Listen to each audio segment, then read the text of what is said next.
शक्ति के टूर्नामेंट की शुरुआत से पहले एक विवाहित जोड़े के रूप में गोकू और वाडोस का जीवन कहानी बताना शुरू करते हैं।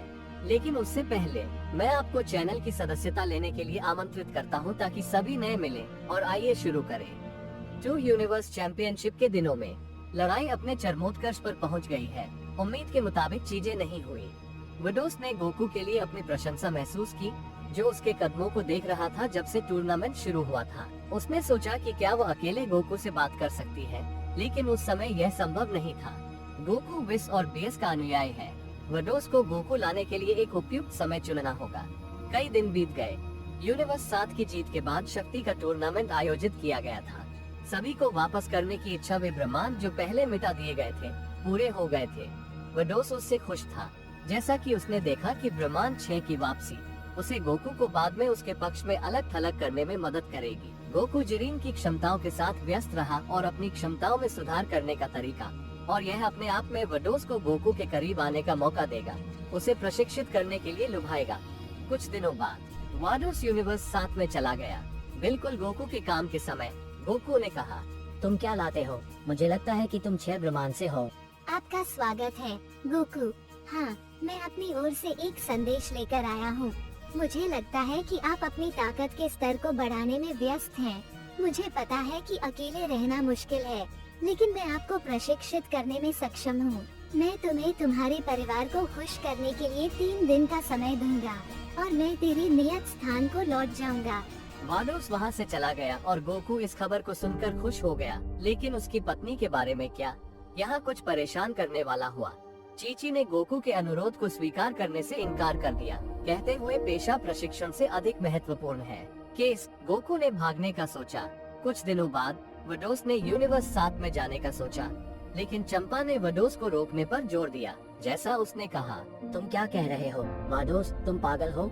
आप मेरी जगह एक और फाइटर बनाना चाहते हैं। मैं इस अनुरोध को नहीं मानूंगा। चंपा, ऐसा नहीं है। आपने देखा कि टूर्नामेंट में गोकू की ताकत कैसे बढ़ी।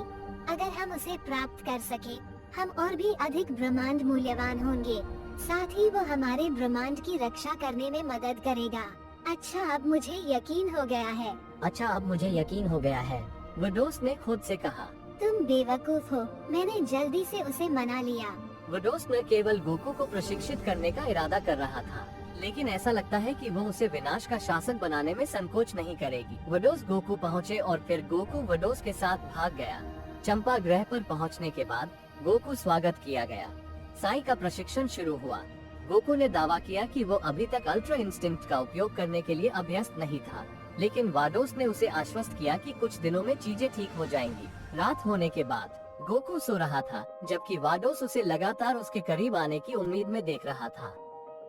अगली सुबह गोकू का मानना था कि अगर वो यहाँ रहता है तो पृथ्वी ग्रह सुरक्षित नहीं रहेगा, इसलिए उसने बोला, मैं यूनिवर्स 7 में वापस जाना चाहूँगा। अगर आपको कोई आपत्ति न हो तो मुझे उस जगह पर ले जाएं।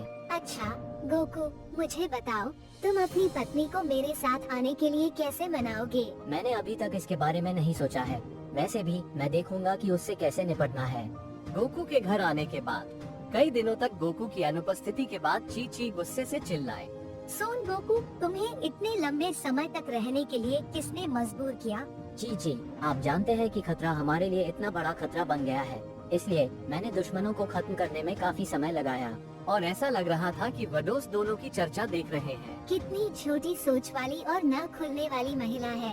काम के 2 दिन बीत गए, जब तक गोकू ने फिर से भागने के बारे में नहीं सोचा। दावा किया कि लड़ने के लिए दुश्मन थे। चिश्ती गोकू के फैसले से सहमत नहीं थे। इस क्षण तक वाडोस ने चिश्ती के सोचने के तरीके को बदल दिया, क्योंकि उसने उसे मिटा दिया था स्मृति।